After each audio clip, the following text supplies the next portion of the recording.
Hey everyone, this is Daniel, and in today's video, we're going to talk about Power Automate scheduled notifications in a loop.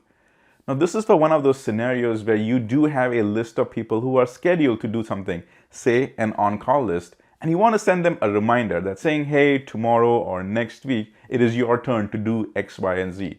But now as you go through the list, as you go from the top and the bottom and so on and so forth, once you get to the bottom, it should be able to loop forward as well. So I'm going to walk you through a Power Automate flow that will do the whole thing for you. So stick around. This is going to be important and fun. But first, here's my intro video.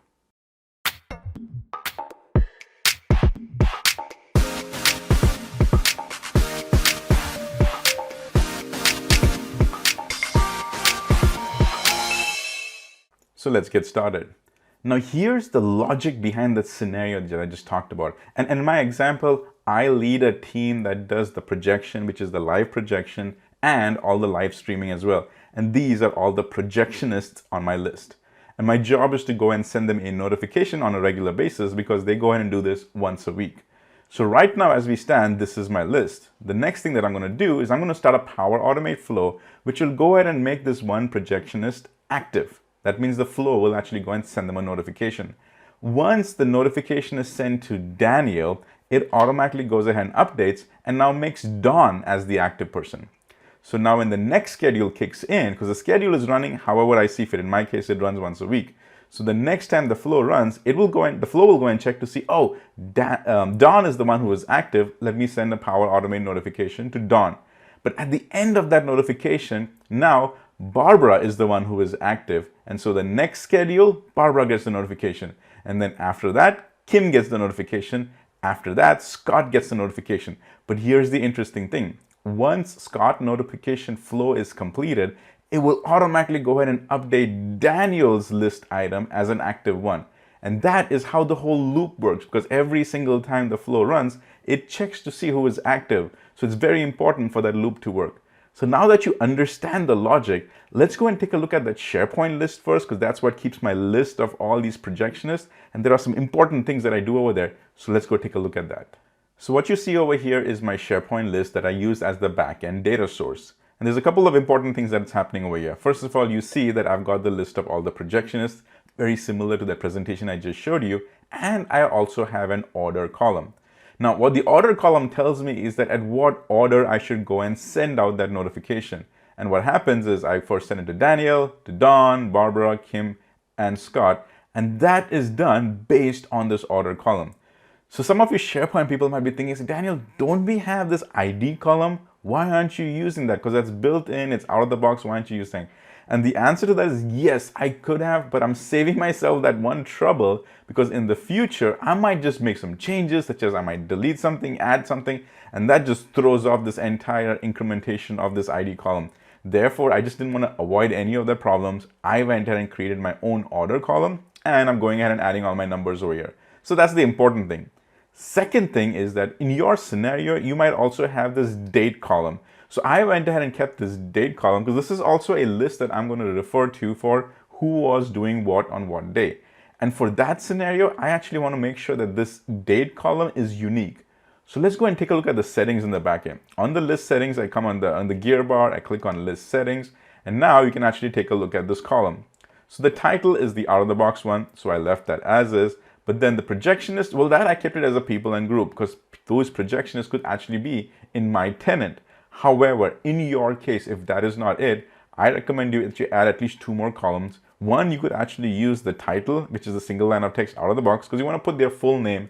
And then you want to put another column, which will have their email addresses so that you can actually send them a notification, all right? This is if they are not part of your tenant, something to keep in mind.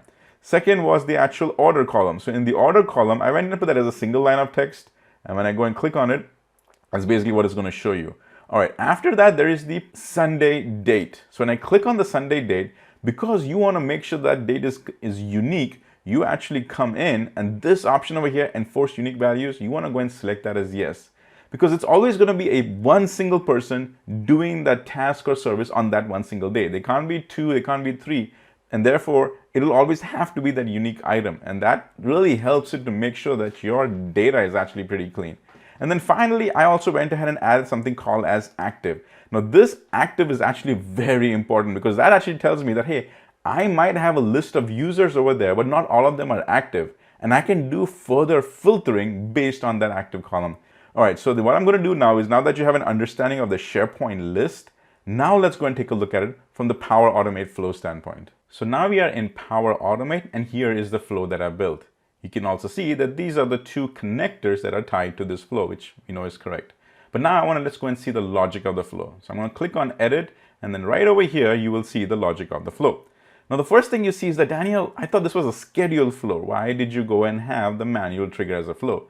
Well, that's a little tidbit that I'm going to share with you, is that when I'm building these scheduled type of flows, well, I don't want to add a schedule over there to keep waiting and changing the schedule to test it. What I do is I go ahead and put this manual trigger flow, because that is how I can go and do some testing. And because my manual trigger flow has no inputs over there, it is completely safe for me to go ahead and actually delete this one completely and then replace it with the schedule one, and it will work. The only time this may not be a good idea is if you actually have an input over here and you've leveraged that input across other actions. Well, that's going to be a problem.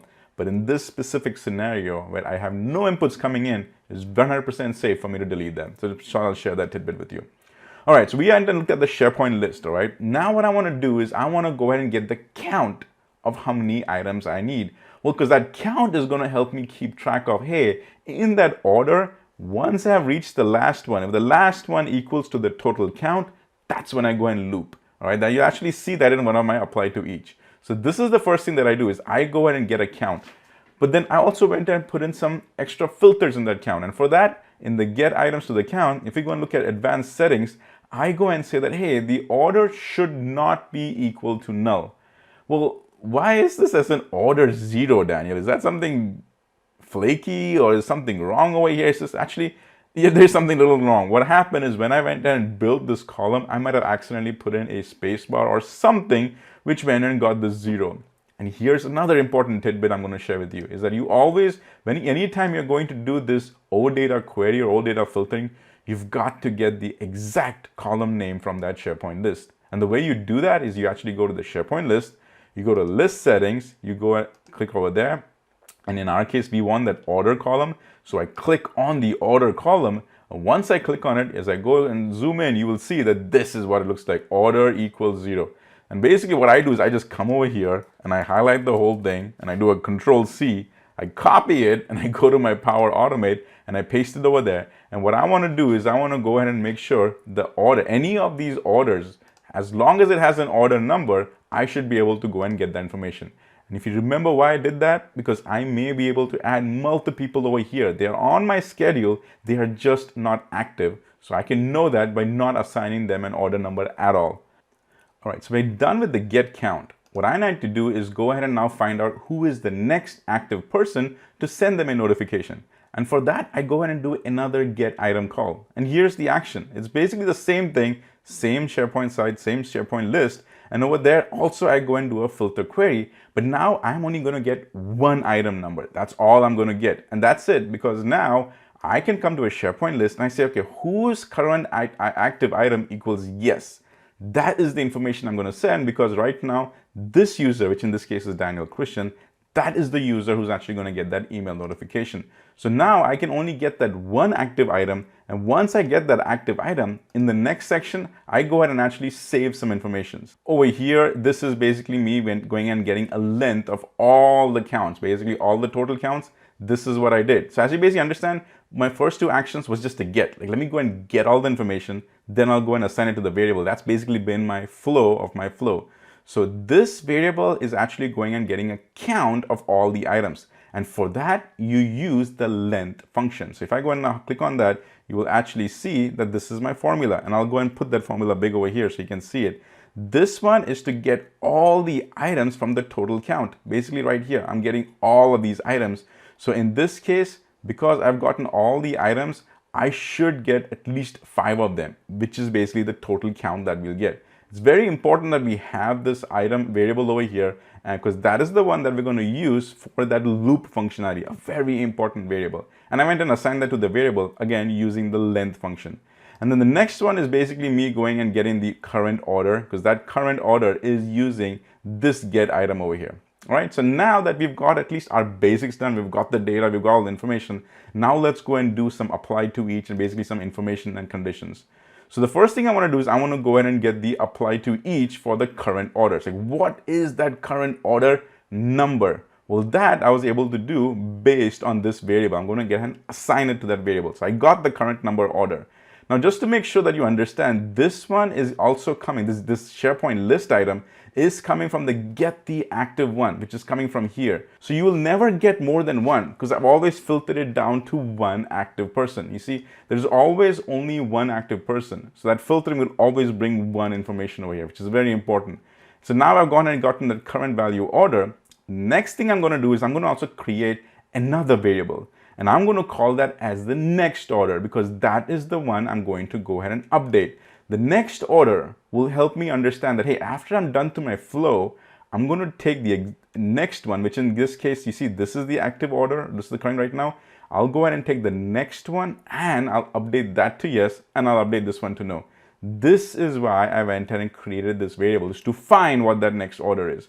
But there's also some additional things I need to do. First of all, I got to go ahead and send a notification, which is great because I've gotten the existing order. I go ahead and send an information to whoever is the existing projectionist, send all this information in. It is great. And then what I do is I go ahead and update it. That existing person, I go and actually intentionally set their active value to no. Because right now, whoever it is over here is yes. Once I'm done with sending that email notification, this yes will turn into no. And as you already guessed, we cannot finish over here, because now using this one over here, getting the next order, now that I've actually got that number, I need to go ahead and take that next order and make it active. And that's exactly what we are doing over here. The last actual stage and the step is one of the most critical sections of this entire flow. So I want to spend a little bit of time over here understanding this. So let's go and expand this. All right. So first thing is we've got a condition, and then we've got a yes and the no. So what does the condition do? The condition is basically going and saying that the current order ID I have right now is that the total number of items. Well, if I go and save that the total number of items, that means that I am on the last item. Because if the current item ID, which means right over here, if this order number equals the total sum, which is 5, then I know for a fact I'm on the last one. That is the logic that I'm applying in this condition. So as you can see, this is that formula over here, and then this is to get the total number of values. Now, if it is not equal to, that means I am not at the end over here. I'm somewhere on between on this section over there, definitely not in the end. And if that is the case, then go ahead and get me the next item. And the next item is going to be a filter. The filter is basically going to be what is the next order number. Just go and get me that item ID. And then I can go ahead and basically just update that item. See, the next item ID, I've gone and grabbed it, and I've gone and set that value as a yes. Keep in mind that this item that I get will always be from here. That is the difference. To get the next item, I'm only updating that value. So I get whatever is the next item by using the OData filter, and I go ahead and update that item to yes. This is how I can go ahead and switch around from the yeses, from this yes to this yes to this yes to this yes. That's how it works. Now, if this is the last item, if it is the last item, then the filter, that's when I say that the order number equals 1. Keep in mind, for any one of these, I am not using the SharePoint ID column. I cannot depend on that for the reasons I explained. List items get deleted and that entire ID column just goes ahead and gets changed. That's why I'm completely dependent on my order over here. And therefore, for this query, I've gone and put in that order equals as 1, not the list ID, but equal as 1. And so once I did the get item over here, the same thing I'm going to go and do over here. I'm going to go ahead and update that ID. I'm going to update that list item to the yes. And that is how the loop gets created. In this case, I know that the total item is equal to yes. If it is total, I go and change it to back to the item ID 1. In this case, I know that it's not the last item, which means I can go ahead and now get the next item and then update its active value to yes. So let me now demo to you the entire process. And to set the stage, here is our schedule, which is a SharePoint list. And now the first person is active, which is the projectionist Daniel Christian. That is the one that's active. So I'm going to go now to my Power Automate flow, and I'm going to go and click on run. Well, eventually we'll set on the schedule, but for the sake of this demo, I'm going to go click in on run. So it's running and the flow is running. We'll go and take a look at it and what's going on. The first thing that it's doing is it'll actually go ahead and get all this information. The flow ran. First thing it did was it went and did a get count. All right, the get count was there. It went ahead and said, give me all the information. Great. Also went and got the active item, which will go and see all that information here. Active equals yes. Here is the initialized token. What was the total number of values we got? We got value number 5, which is correct. That is the total number of items we have. So that was also correct. Now I want to go and get what is the current order, the current initial one. So it went and pulled that information in. And all of this was done, and we went and got an email notification. The reason I got an email notification, again, remember, because I was active and I got the email notification, which is great. However, based on the logic that I just talked about, something else should have happened. This, see, and it already did, it was perfect. This went ahead and became no, next one became yes. This is exactly how that last condition of the flow is working. Now, what I want to do is I want to actually go through this process and we'll stop over here. And if everything works well, it should loop back to the top. So let's just do some tests, all right? I'm going to come back over here and I'm going to click on the top there. It was successful. So I'll go ahead and now run this one again. It'll run successfully. I'm pretty sure it will. It's running. And then we will, see a notification getting sent. That notification will be successful. In fact, let's just go back in. It was ran successfully. That is great. Which means if everything was done successfully, we will come to the SharePoint list. You see, it went to number 3. The email notification went successfully to Dawn, but then the loop got updated. It went and came over here. So let's go and do a few more. I'll come in, I'll do a run. We'll go ahead and run that one successfully. Any second now, we will come back to our SharePoint list. Any second, we will see this one get updated. This will now go over here. And in this case, I'll just go ahead and refresh it. So now it has gone successful. See, it went and got to the next one. I'm not doing anything. Our flow is taking care of it. We'll go ahead and run this one again. Run it. It goes ahead and does the connection, which is all great. I'll click on done, come to my SharePoint site. I'll go ahead and refresh it. And you see, actually, it automatically did it. It went to the yes one. Now, this is a very critical step because the next flow should be smart enough to see this is the last item. And the flow should still run successfully. And it will run successfully. And now it'll set this one. The loop happens right here. So now I'm going to go and run this critical one. I'm going to click on run on it. All right, it'll run. It's going ahead and now connecting. Everything is good. I'll click on the run flow. We just want to watch to make sure, did this run successfully? I'll click on it and it is going and running. It is running. Oh, the row ran successfully, which is great. But did it do the logic we designed? So let's go and take a look. I go by SharePoint List and you see it went ahead and now the loop was successful. An important thing though is that I didn't have to put in any static numbers for what is the total count. I went and actually used that SharePoint list to get me the total count of values over there. The only time I actually added a static value was right at the end. So I'm going to go and click on edit. I'm going to go all the way down, right over here, scroll all the way down in the condition right over here. See, if we were at the very last row, then over here in the get item, we went ahead and actually went to show advanced settings, and right there, this is where I actually added the number 1. Otherwise, everywhere else, we've been dynamically getting those values right over here, right in the next section. All the time was dynamic values. We were dealing with the dynamic values. It was only when we looped to the top, that's when we added that static value over there. And now that you and I have firsthand seen how the logic works and it works successfully because we demonstrated that, the last thing I'm going to do is I'll go ahead and edit the flow and I will change the trigger. So I'm going to come back in, let the flow load. I will go ahead and now delete this one right there. And then I'll say, okay. And then I'll come back on the top. And on the top, I'm going to just type in schedule. And there it is. That is going to be now my trigger, which is the recurrent schedule. And over here, I'll actually change it to once a week. And in once a week, I'll just make sure everything is good. I'll actually put the start date. My first start date is always going to be on Sunday, which makes it easier. I don't even have to put that date. I'll just put that as Sunday and runs on Sunday of every week. That's what I want. In fact, the time zone, that would also be important for me. I can go and put that as I'm in Eastern time zone, but this is basically a section that is up to you. You decide how you want the recurrence. I want it once a week, which is on a Sunday, and it works. So now you've actually seen firsthand how the entire logic works. So hopefully this video gave you a good overview of the logic that I've applied over here. So you can take that and apply it to some scenarios that you might have in your day-to-day lifestyle as well. Also keep in mind, this is not using the approvals connector. If we want to send reminders to any pending approvals, well, I've done already a video on that, and I've actually put that in the link below. That also situation I have, and I provided a logic for that. So hopefully this was helpful, and as always, keep using Power Automate. Hey everyone, hopefully you found this video useful, and if you did, can you help me help you? Can you subscribe to this YouTube channel? Because remember, I provide fresh content on a weekly basis, and it's 100% free. So if you have subscribed, thank you so much and pass the word. But if you haven't, subscribe, click on the bell notification, and let the learning begin.